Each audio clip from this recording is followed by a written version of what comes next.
Quem castrou e matou os meninos de Altamira? Um serial killer? Uma seita maligna? O ponto em comum: o sofrimento das vítimas. Dói. Dói muito. A revolta de pais e mães. Tem que pensar.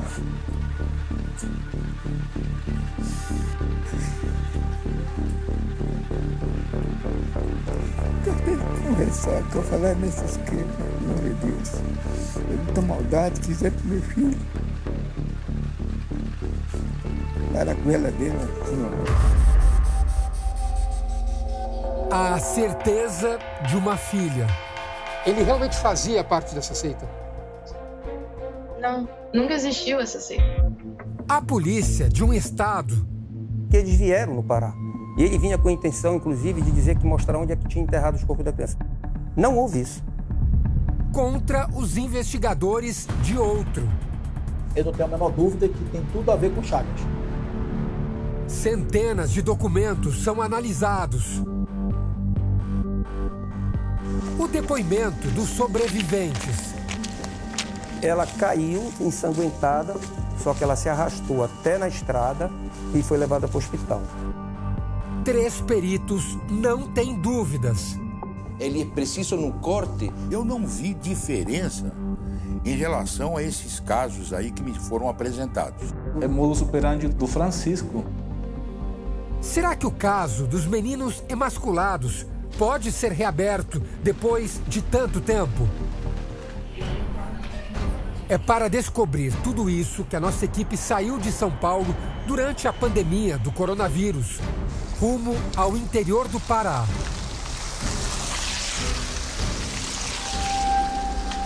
Este é um programa sobre famílias humildes e de quando ainda não existiam redes sociais, celulares, nem câmeras de fotos digitais. Os personagens principais são meninos que sumiram sem deixar vestígios. Muitas vezes, os pais sequer têm uma foto do filho. Vamos representá-los por sombras, pés e outras partes do corpo. Decidimos também fazer retratos falados das vítimas, a partir das descrições dos parentes. Na semana passada, nós mostramos como agia o psicopata Francisco das Chagas, que assassinou pelo menos 28 crianças e adolescentes no Maranhão.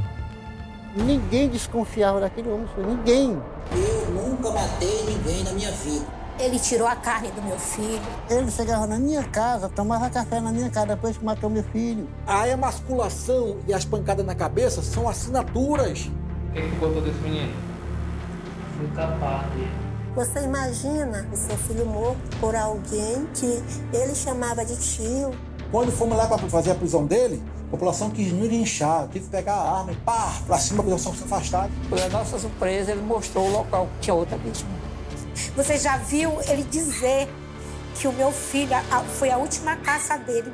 Francisco das Chagas está preso desde 2003. As sentenças contra ele totalizam 580 anos em regime fechado. Eu só descanso quando eu souber. Ele morreu. Só que antes, uma série de crimes semelhantes acontecia no município paraense de Altamira.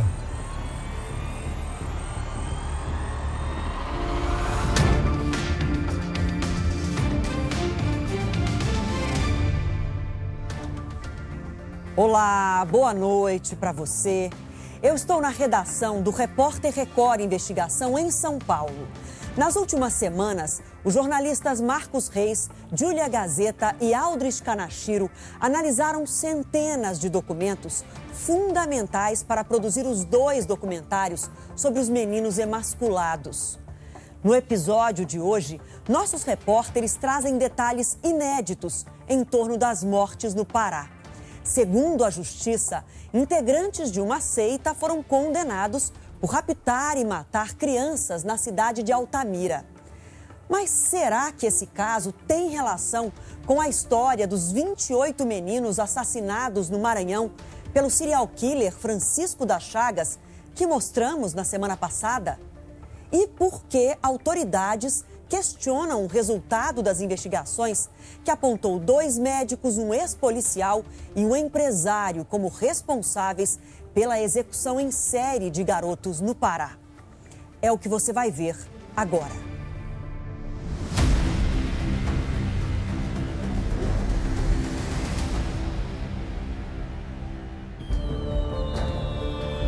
Réveillon. A chegada de mais um ano costuma reunir famílias e amigos. Época de esperança. Chance de recomeço.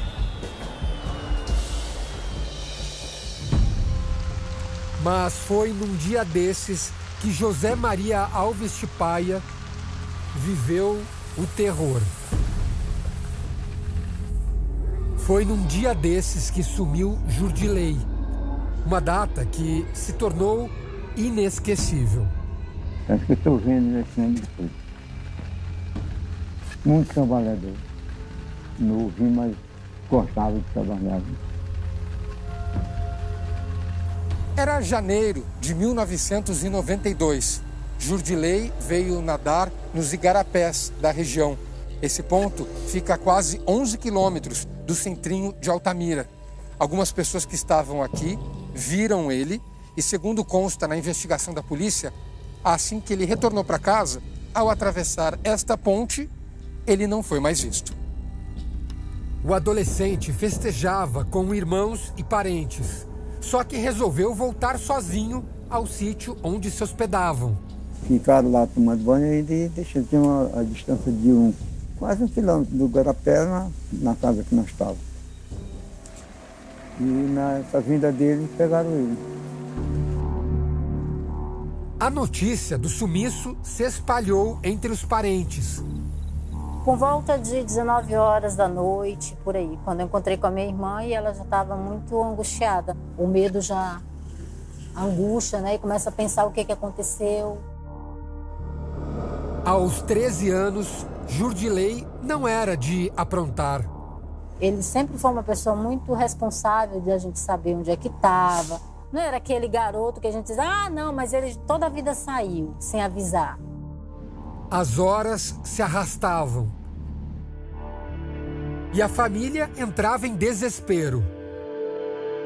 Na primeira noite, assim, eu não consegui dormir. Então, assim, qualquer latido do cachorro, a gente achava que era ele chegando. Seu Tipaia participou das buscas do filho. E aí no outro dia eu arrumei uma turma e eu fui com o pessoal. Liliane ficou em casa com os irmãos. Eu queria ir, mas ele pediu para eu ficar, porque eu era uma das filhas, assim, das mais velhas, né? Depois de 3 dias, veio a confirmação. Eu estava no Igarapé lavando roupa quando a minha madrinha chegou. Que ela falou, minha filha, acharam o corpo. Aí de imediato eu... A gente sai do chão, né? Falei, mas o corpo, madrinha, então ele tá morto. Falei, minha filha, infelizmente.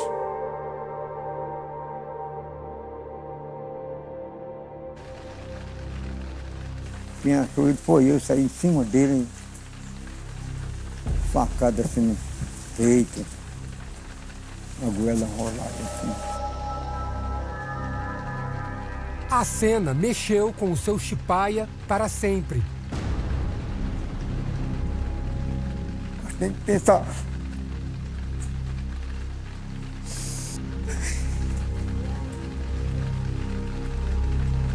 Eu tenho que conversar, que eu falar nesses crimes, pelo meu Deus. Eu muita maldade que fizeram com meu filho. Lá a goela dele, assim, ó. Foi um fardo pesado demais.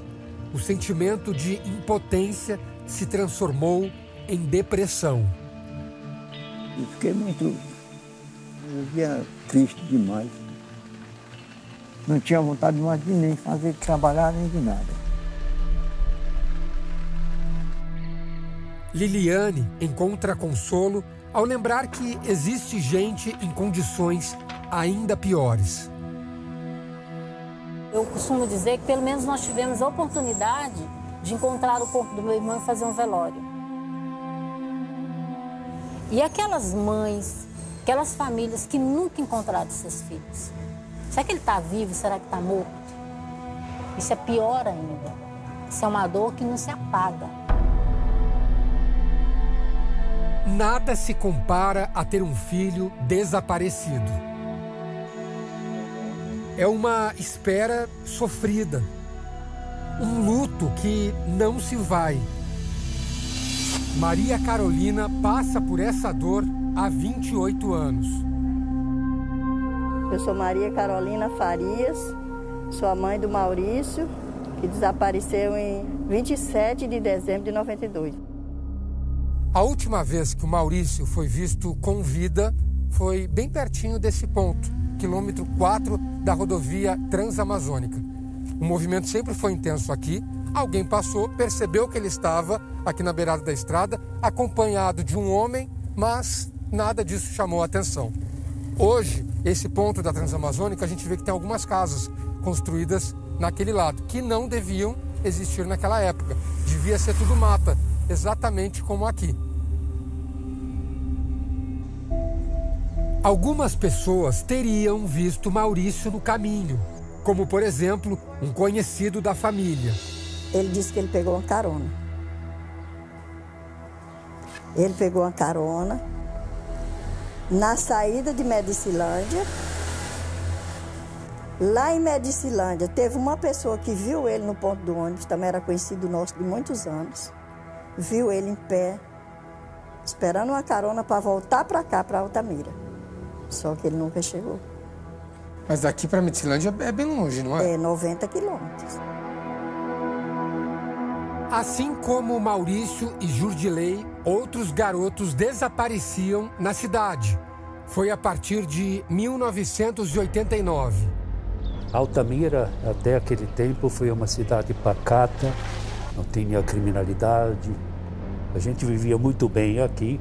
Era uma cidade pacífica, diria, do interior. A cidade de Altamira, no sul do Pará, chama a atenção por um aspecto. É muito grande. É a mais extensa do país, com quase 160 mil quilômetros quadrados. Uma área maior do que Portugal, a Coreia do Sul e a Inglaterra. Um espaço enorme para apenas 113 mil habitantes.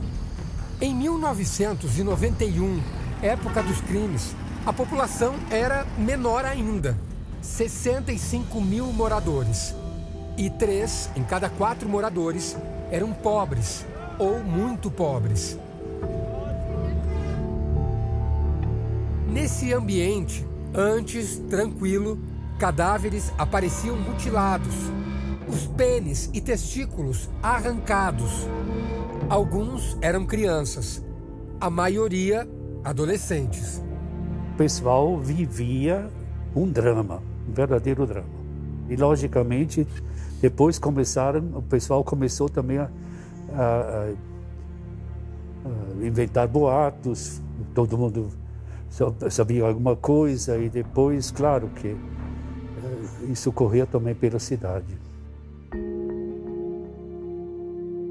Esther só queria saber por que tamanha maldade. Eles fizeram muita crueldade com essas crianças, muita mesmo.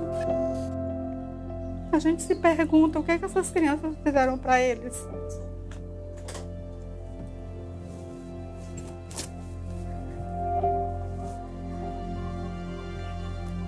Foi muito difícil.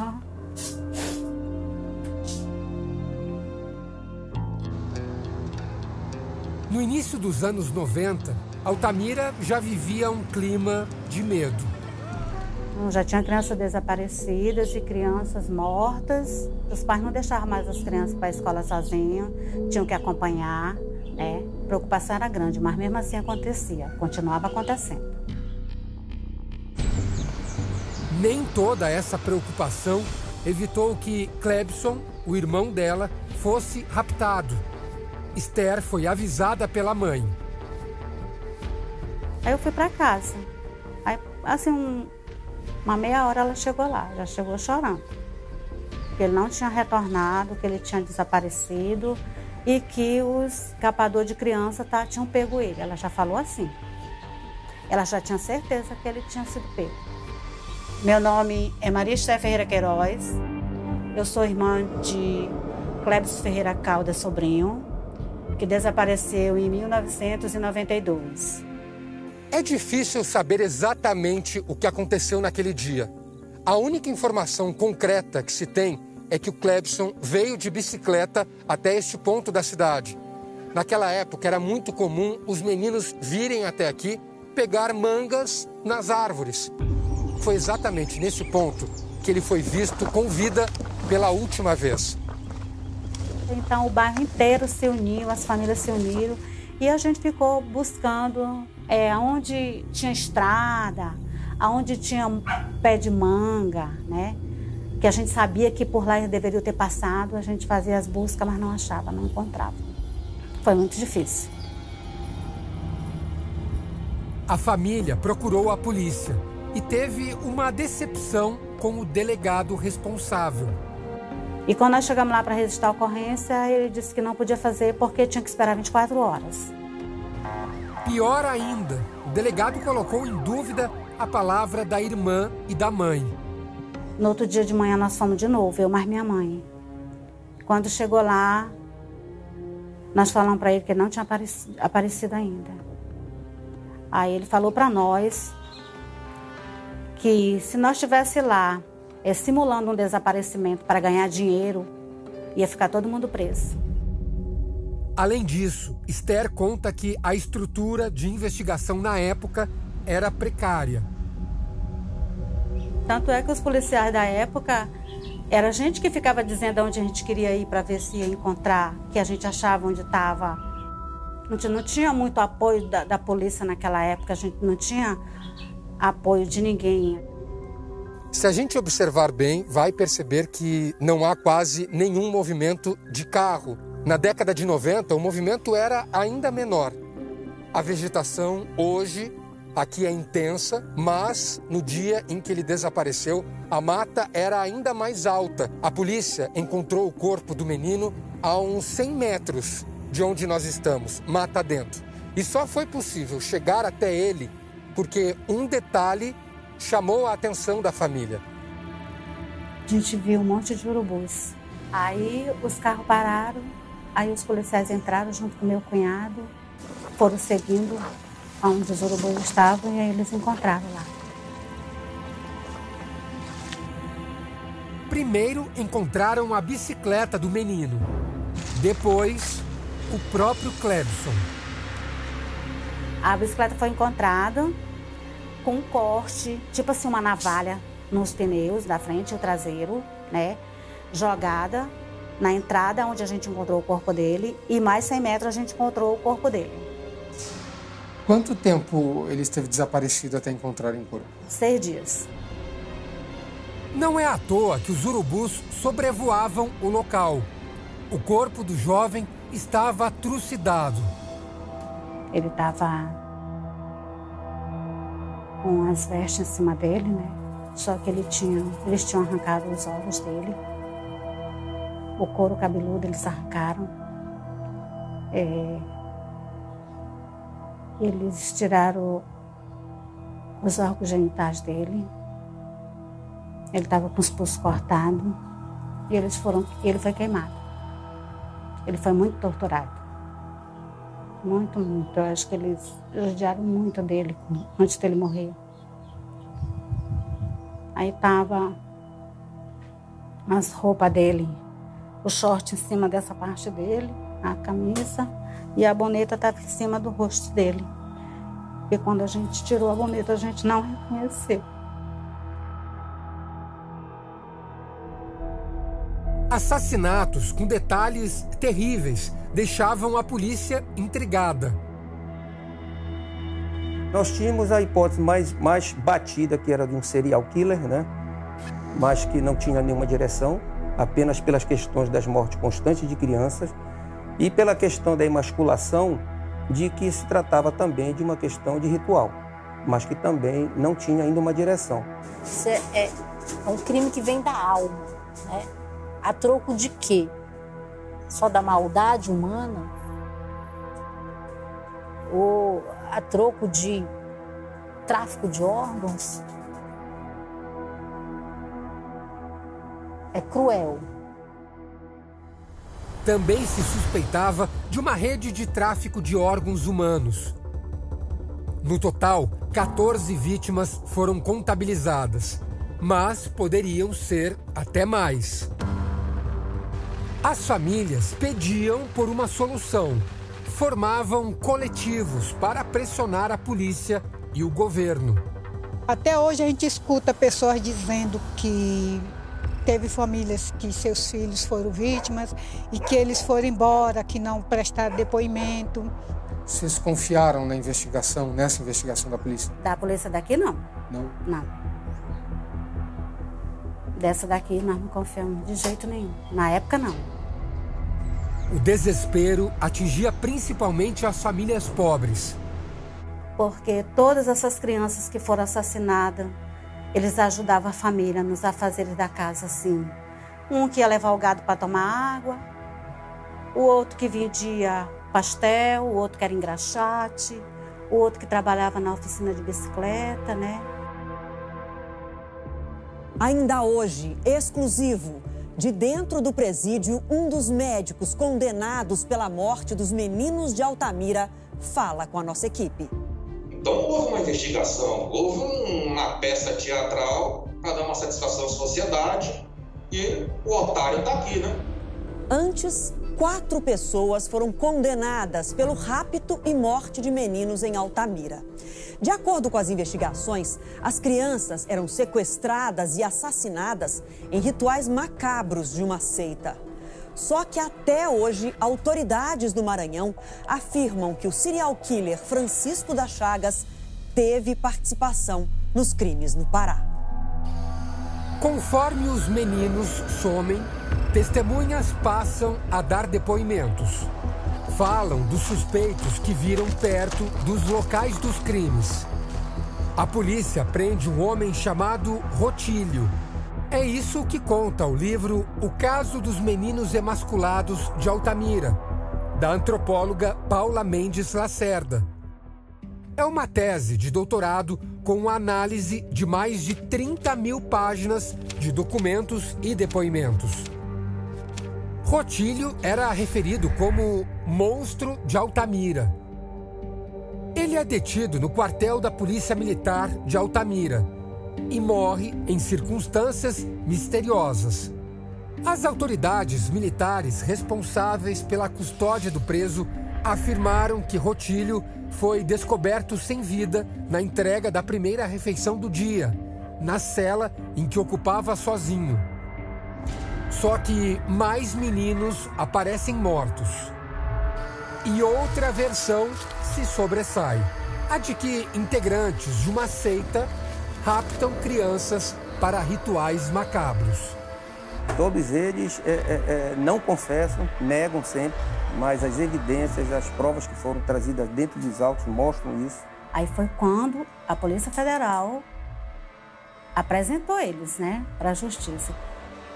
5 suspeitos vão a júri popular.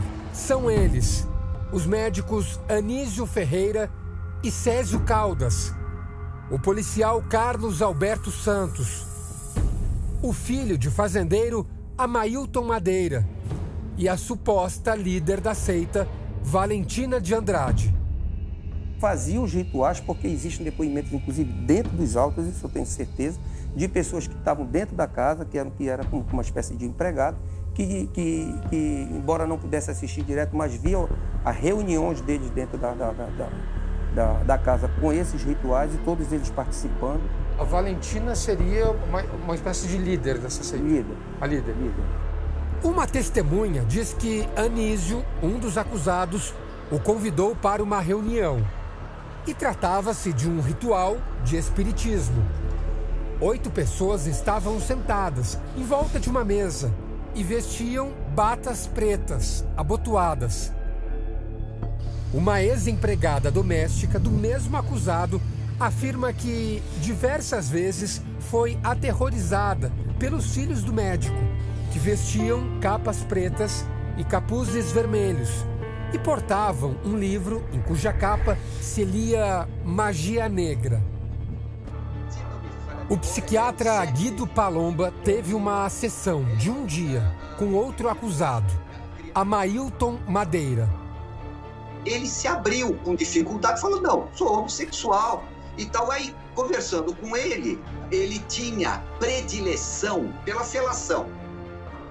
Felação é o ato do sexo oral. Nas investigações, a homossexualidade do filho de fazendeiro é ressaltada. Passou a praticar com ele sexo oral. Amailton, ao seu lado estava o namorado. Comentários de que Amailton é homossexual. Já mantivera relação sexual com Heraldo. O suspeito teria contado ao psiquiatra que leu 2 livros de magia negra. As crianças eram emasculadas e não tinham órgãos sexuais. Eu falei, tá aí, estão comendo os órgãos sexuais. Para mim, ele era uma das pessoas que comia os órgãos sexuais. Também não fazia sozinho. Tudo aquilo fazia parte de um ritual de magia negra. Os acusados afirmam que poucos se conheciam antes do julgamento. Alguns deles são pessoas com estudo e consideradas poderosas na cidade. É como o ditado popular, quem vê cara não vê coração. Uns acreditavam e outros não, porque na visão de muitos, gente de classe média, médico, doutor, dentista, o povo não tem capacidade de matar, de fazer isso. Foram 13 anos até o julgamento, então foi uma luta muito grande. As provas estavam ali. No final de 2003, o júri toma uma decisão. Os 4 homens são julgados e culpados por 5 assassinatos, incluindo o de Jurdilei. Daí eu fiquei mais aliviado. Foi um sentimento de que a justiça foi feita, né? Valentina, a suposta líder, é declarada inocente. Menos de 6 meses depois, essa convicção é abalada. Francisco das Chagas é preso no estado vizinho do Maranhão. O que botou desse menino? Fui capaz dele. E mais? E o que capou ele? Canivete. O serial killer confessa a morte de pelo menos 28 meninos, todos emasculados. Todo criminoso serial tem um modus operandi e tem sua assinatura específica. As crianças todas foram mortas com pancadas na cabeça. As genitálias são tudo. O local que ele desovava, todo local era um local ermo. Chagas também admite uma série de assassinatos em Altamira. Em 91 eu vim, quase no fim do ano eu retornei. Ele descreveu a vítima, contava como ela estava, contava como estava a roupa, como estava vestido, se estava de roupa, se não estava só de short, se estava de camisa, onde encontrou. Ele era muito rico em detalhes. Isso é caso de chorar. São 42 crianças. 42 vítimas no total, entre os 2 estados. O serial killer morou no Pará e no Maranhão em períodos alternados. Uma tabela montada pelo perito maranhense Wilton Ribeiro mostra a data dos crimes. As mortes em Altamira sempre coincidiam com os períodos em que Francisco das Chagas estava na cidade. Pela minha surpresa de mandato em Altamira, Maranhão, Altamira e depois só Maranhão. O que nos levava a crer? Poderia ser a mesma pessoa que praticou os crimes em Altamira ter praticado no Maranhão. Na cronologia você vai verificar, Chaga estava aqui, não tinha morte lá. Chaga estava lá, tinha morte lá. Chaga veio para cá, deixava acontecer morte lá. Mas as autoridades do Pará não aceitam essa versão. Quando surgiu essa questão do caso Maranhão, já havia encerrado o nosso caso aqui. Leva-se até a desconfiança de que foi plantado o cara falar isso para tentar livrar a cara dos dois, principalmente dos dois médicos que estavam em Altamira. Para nós, eu não tenho a menor dúvida que tem tudo a ver com Chagas. O psicopata é levado pela polícia maranhense até o Pará. O mecânico Francisco das Chagas será transferido do estado do Maranhão ao Pará na segunda-feira. Posteriormente, ele segue para o município de Altamira, onde ocorreram os crimes. Lá, ele participará de uma reconstituição, ainda sem data prevista. Em Altamira, Chagas procura, mas não reconhece os lugares em que teria deixado os garotos mortos. Não foi encontrado ossada humana, foi encontrada ossada de animal, né? Por que não foram pegas as crianças, os corpos das crianças que ele veio apontar? A polícia maranhense também tem uma explicação para isso. De 91 para 2003, 2004, que foi o caso da investigação, já tem o quê? 13 anos. A cidade modificou. Depois, Chagas passa a negar todos os crimes, como nessa entrevista exclusiva de 2010. Você nunca matou ninguém? Eu nunca matei ninguém na minha vida. Nunca matei ninguém na minha vida. Se ele fala aqui abertamente, eu nunca matei ninguém na minha vida. Os parentes das vítimas se dizem convencidos. Alguém está querendo usar ele de laranja, está querendo colocar ele para assumir esse crime todinho, para tirar a sua culpa, mas ele não tem nada a ver com esses casos daqui de Altamira, não. Chagas também poderia ser apenas um bode expiatório. Outros moradores de Altamira seguem em dúvida. Porque depois de 10 anos sem resposta e o pessoal exigindo resposta, as testemunhas que foram ouvidas, eu digo com toda a sinceridade, minha consciência não me convenceram.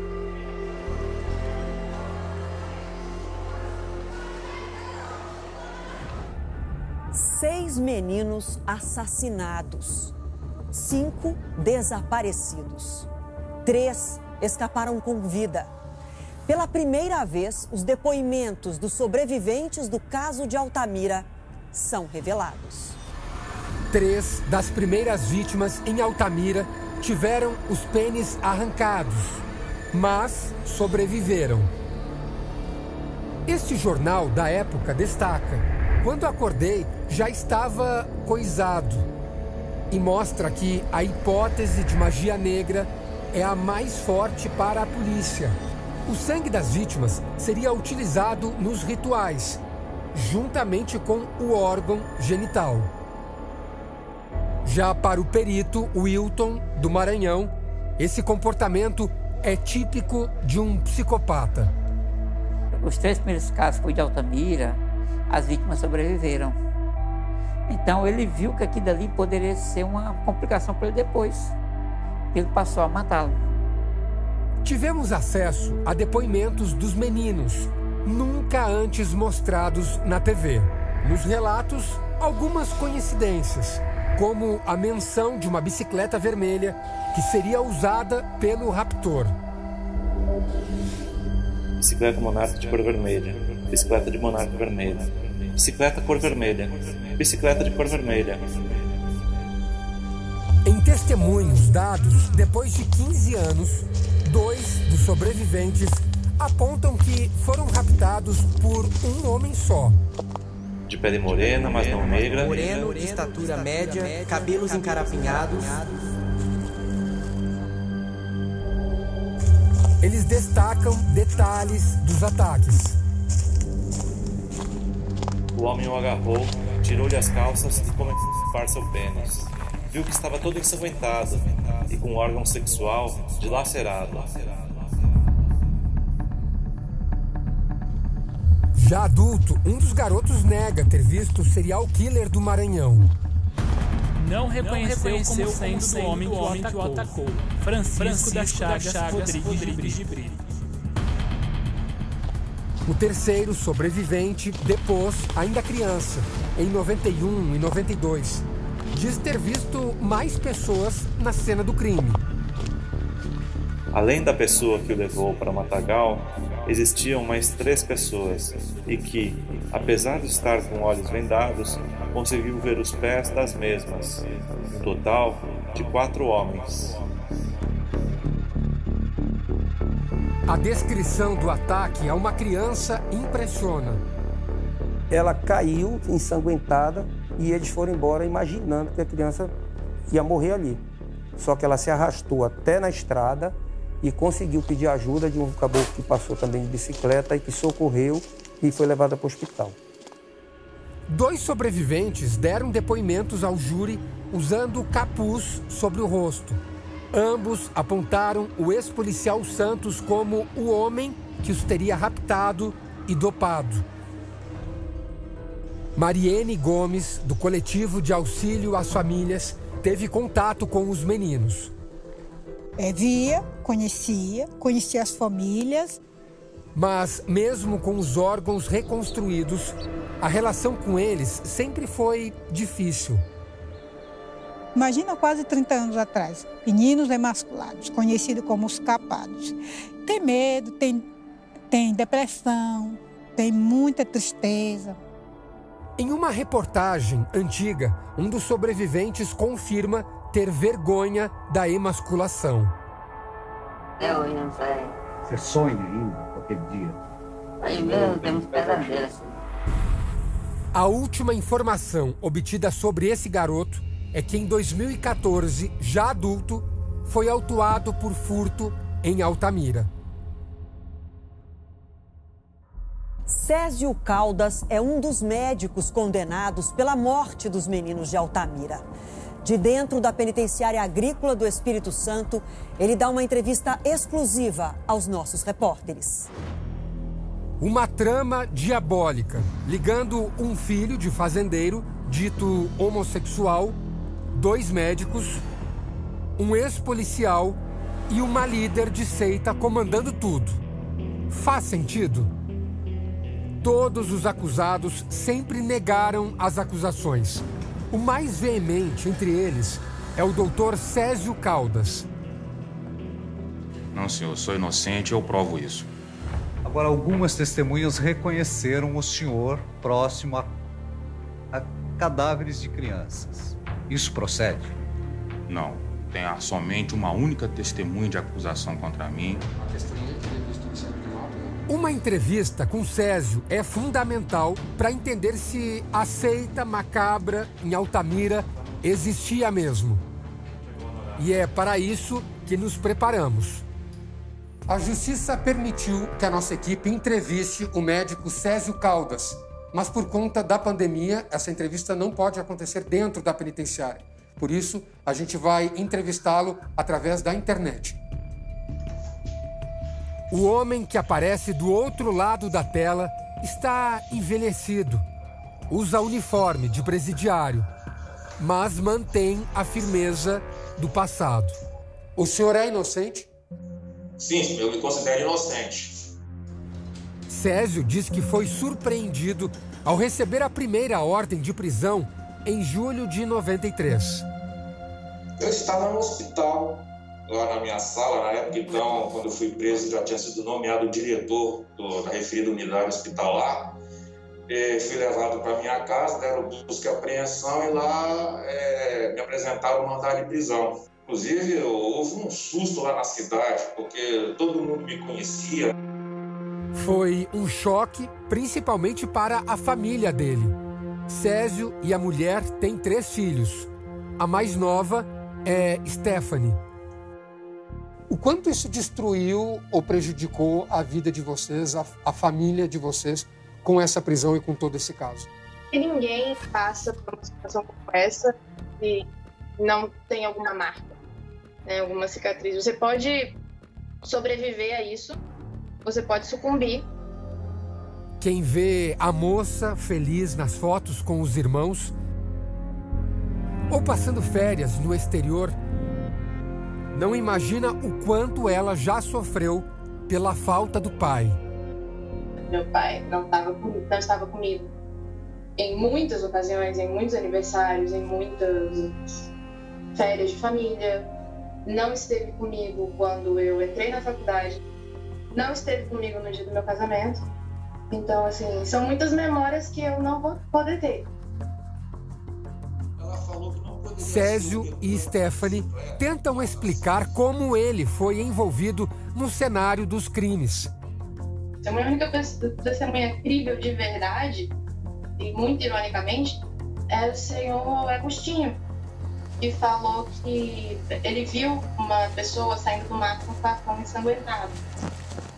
E aí descobri que se tratava de um ancião de 72 anos, que disse que viu suspeito lá na rodovia Transamazônica, uma bicicleta vermelha, facão picando sangue e tal, e falou que era eu.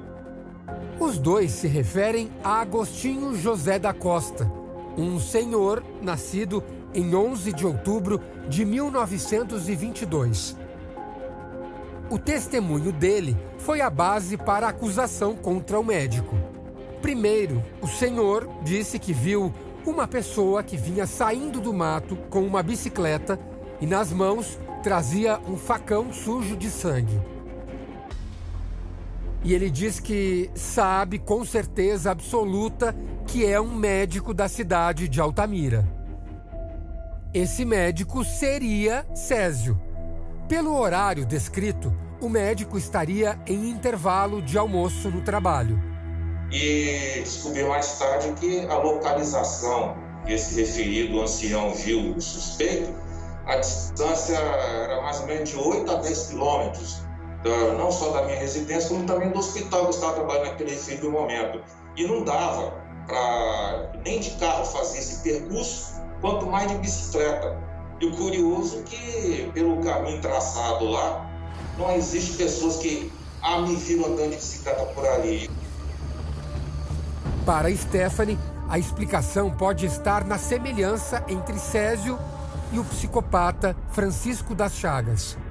O relato todo dele bate com a fisionomia e com a pessoa do Francisco das Chagas. Mas se você reparar nas fotografias da época, vai ver que, de fato, era um pouco parecido com ele na época. Hoje, estamos bem diferentes. Césio nota outra evidência que aponta para a atuação do serial killer também em Altamira. Achou na casa dele um papel de Pispazep. Nas costas tinha nomes e datas, em 2 colunas. Ele fala deste papel encontrado na casa de Chagas. No verso há 2 nomes, o de um menino morto no Pará e outro no Maranhão, junto às datas das mortes de ambos. Então houve uma investigação, houve uma peça teatral para dar uma satisfação à sociedade e o otário está aqui, né? O médico lembra do dia em que Chagas apareceu meses depois da sua própria condenação.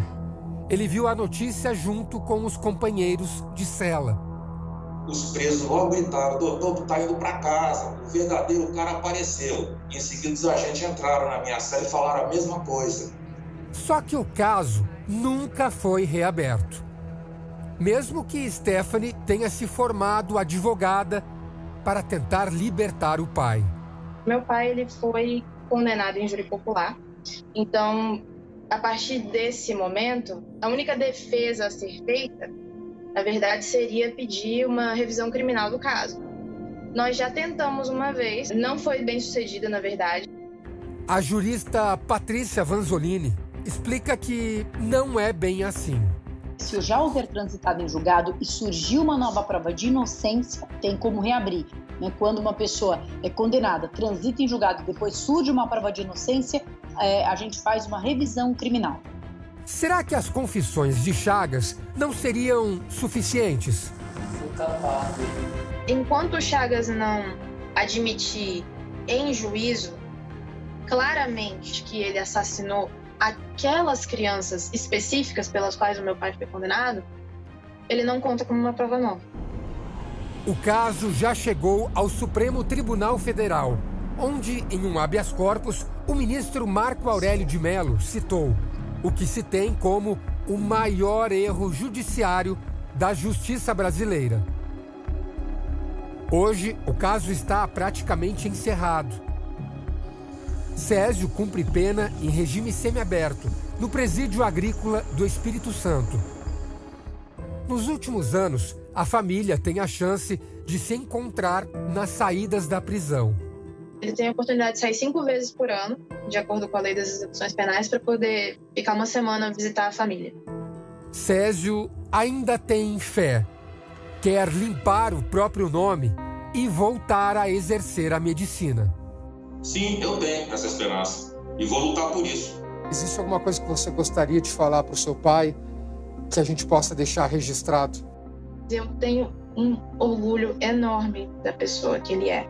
O processo e a prisão não quebraram o espírito dele, eu acho. E por isso, ele para mim é um herói pessoal. A pedido do repórter Record Investigação, 3 peritos analisaram os documentos obtidos pelas nossas equipes sobre o caso dos meninos de Altamira.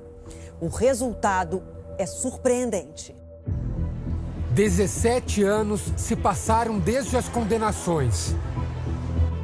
Ainda existem dúvidas. Depois de tanto tempo, com a cabeça mais fria, a que conclusões podemos chegar? O que nos dizem os depoimentos e as provas apresentadas? O repórter Record Investigação buscou respostas com 3 peritos. Tem outra fotografia aqui também. Sérgio Hernandes, chileno, atuou no caso Garoto Bernardo, morto em 2014 pelo pai e pela madrasta. No Brasil, você coloca a prova testemunhal na frente da prova científica. Eduardo Janos, também chileno, trabalha no Brasil há 30 anos. Você não pode colocar atrás das grades pessoas por indícios. Você tem que ter, no mínimo, uma prova. Francisco La Regina, profissional experiente, atuou em muitos casos de emasculação. Outros bandidos matavam, emasculavam e colocavam o órgão genital na boca da vítima. Eles analisaram fotos, testemunhos, indícios e dados apontados nos processos. Por isso que a lei, ela coloca na frente a prova científica. Primeiro ponto, os cortes. Foi analisada minuciosamente a área dos órgãos genitais arrancados dos meninos. Ele é preciso no corte porque há uma só passada da faca ou do facão. Por isso que ele ficou circular com precisão. O que o agressor queria era tirar.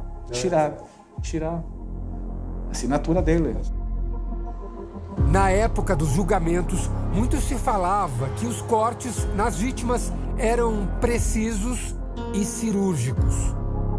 Não era um corte grosseiro, eram cortes cirúrgicos. Incisões que só poderiam ser feitas por médicos, como Anísio e Césio. Toda vez que ocorre um fato de mutilação, de descarne de um ser humano, a primeira ideia é de que tenhamos a participação de alguém da medicina, alguém da área de enfermagem. Provas irrefutáveis. Para 2 peritos, este não é um trabalho característico de um médico. O médico não seria tão amador para efetuar um tipo de cirurgia ilegal. O objetivo não era fazer um corte cirúrgico. Não era, por exemplo, mostrar, eu sou médico, vou fazer um corte cirúrgico. O objetivo nesses cortes era simplesmente mascular. É possível determinar que não foi uma ferramenta cirúrgica, que foi uma ferramenta de corte, como uma faca, um facão, um canivete ou uma peixeira. Francisco La Regina fica em dúvida. é muito impreciso o afirmar de que aquilo foi feito por um médico com a utilização de um facão de mata. Segundo ponto, o facão. Testemunhas dizem ter visto os suspeitos saindo com facões do meio da mata. Dava a entender que esse foi o meio usado para as castrações. Não é o que pensa Sérgio Hernandes. Não seriam feridas tão limpas como são aquelas que se observam nas emasculações. Portanto, o instrumento, de jeito nenhum, de forma nenhuma, utilizado nas emasculações foi um facão. Para ele, o objeto empregado é de outro tipo. Por exemplo, o bisturi, a faca, o canivete, eles agem, né, por deslizamento, com pouca pressão. Por quê? Porque eles cortam, eles seccionam a pele, dividindo a pele. Eduardo Janos discorda.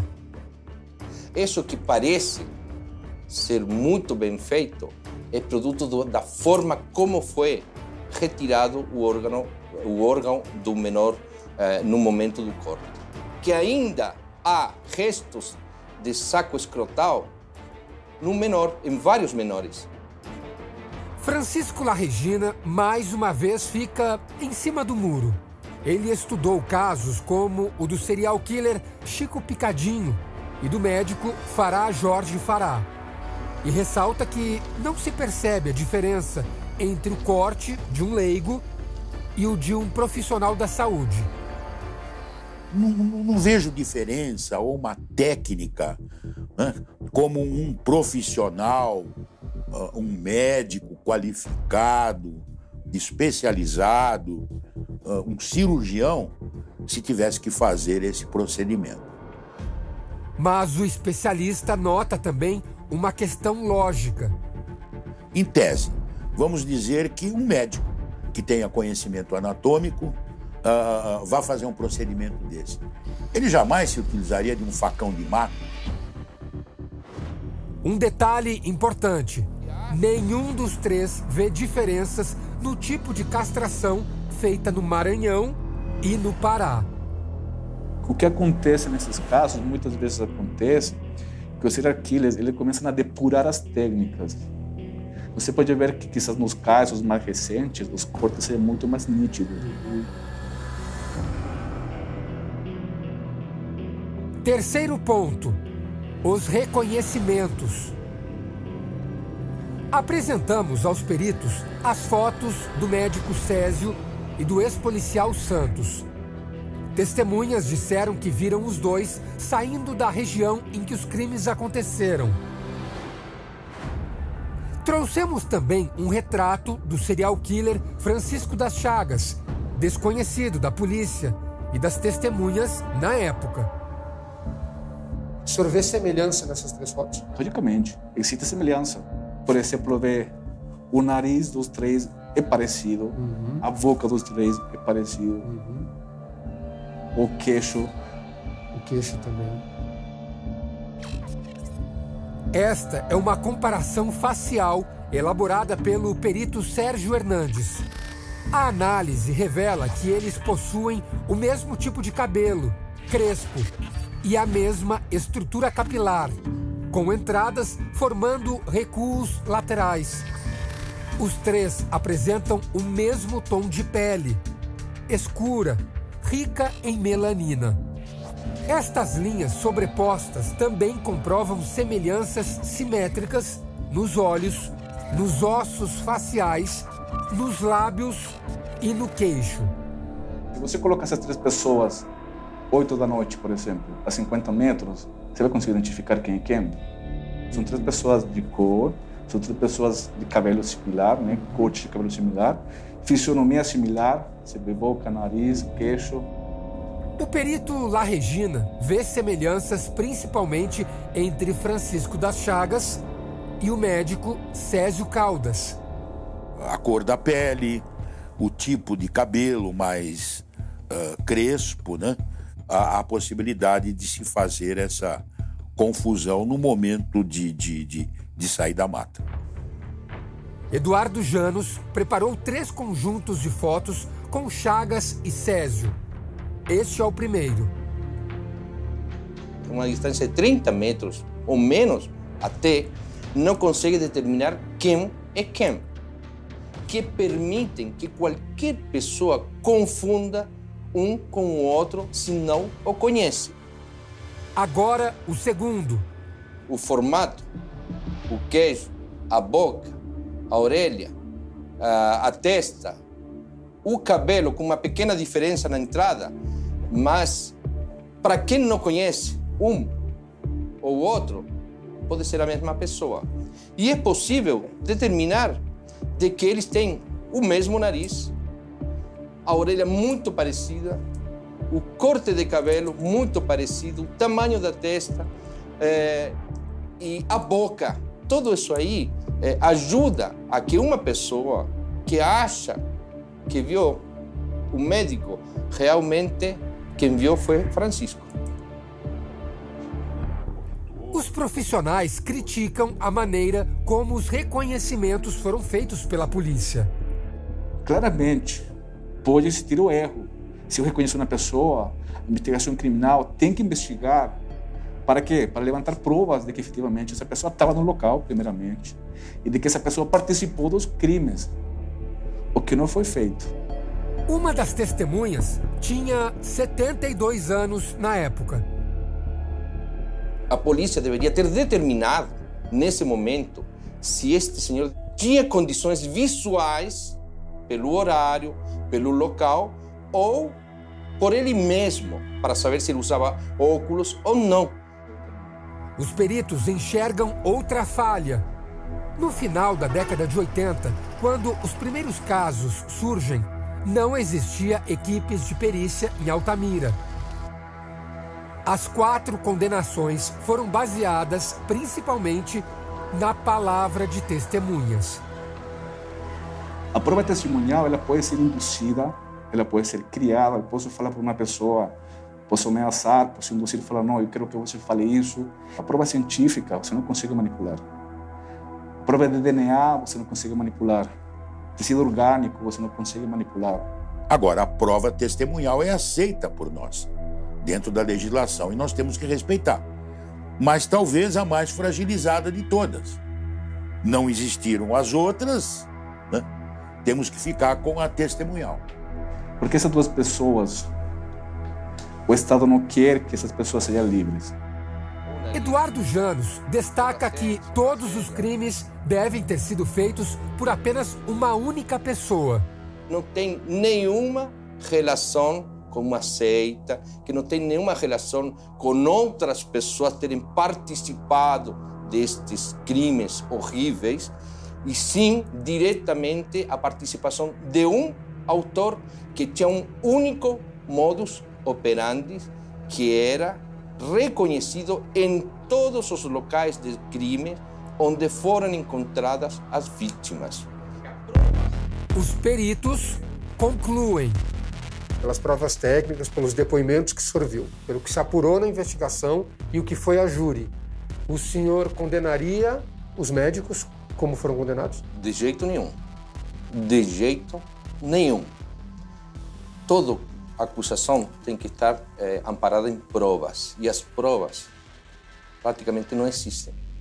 No caso de Altamira, existe mais certeza de que foi Francisco dos Chagas quem cometeu os crimes do que os réus, que hoje estão presos, né? A seguir. Adoeceu, deu derrame, não aguentou. Era tudo que ela queria, era aquele filho.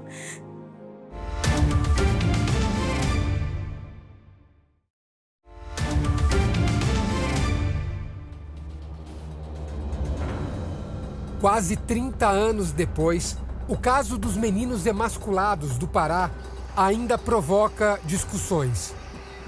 Os piores crimes que podem existir contra o ser humano, todos são repudiáveis. Mas contra uma pessoa indefesa, contra um inocente, contra um menor, contra um idoso, é quase que imperdoável. Nunca vão desvendar realmente o que aconteceu. O que aconteceu. As famílias de Altamira não ganharam casas como o que aconteceu no Maranhão. Elas recebem todo mês um benefício vitalício de um salário mínimo, como indenização do governo do estado. Vieram uma proposta para nós receber 15 mil cada pessoa. Aí nós não aceitamos.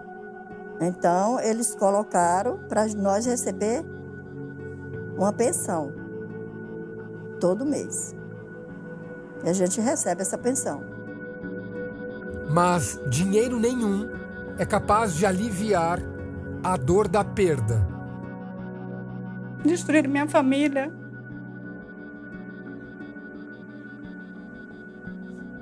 Perdi minha mãe muito rápido. Foi muito rápido.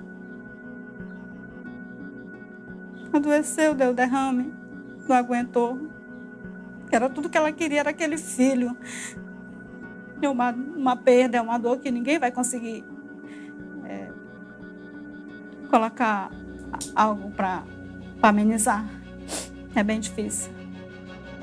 Estou pensando, o que tu vai dizer para uma mãe, para uma família que passa por uma tragédia dessas? Então, não tem palavras para consolar. Não tem, isso eu senti. A única coisa que se podia fazer é colocar a mão no ombro e chorar junto. Abraçar e chorar junto. O ex-policial Santos morreu na prisão, vítima de um câncer na boca. Amailton conseguiu um habeas corpus em 2004 e nunca mais apareceu. É considerado foragido. Com 90 anos, Valentina vive em Londrina, no Paraná, onde mantém as atividades da Seita Luz. Do jeito como esses meninos foram mortos, uma mãe que é mãe não consegue nunca esquecer ver o menino daquele jeito. Isso toca o coração no mais profundo do coração. Anísio está em prisão domiciliar desde setembro de 2016. Foi sentenciado a 77 anos e já cumpriu 12. Não se interessa em fazer novos recursos. Condenado a 55 anos, Césio ainda tem esperança de limpar o nome e voltar a exercer a medicina. Eu tenho as seguintes opções. Ou eu me mantenho calmo e equilibrado, ou eu me entrego ao desespero e me arrebento, acabando com a minha saúde. O que fica é a lição de que o ser humano ele é mau. Ele tem maldade.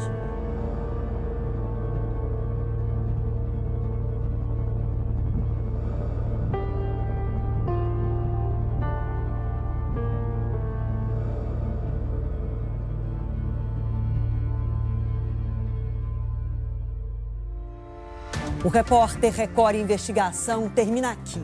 A gente se encontra na semana que vem com mais um documentário exclusivo. Uma boa noite a todos e até a próxima quinta-feira, às 10h30 da noite.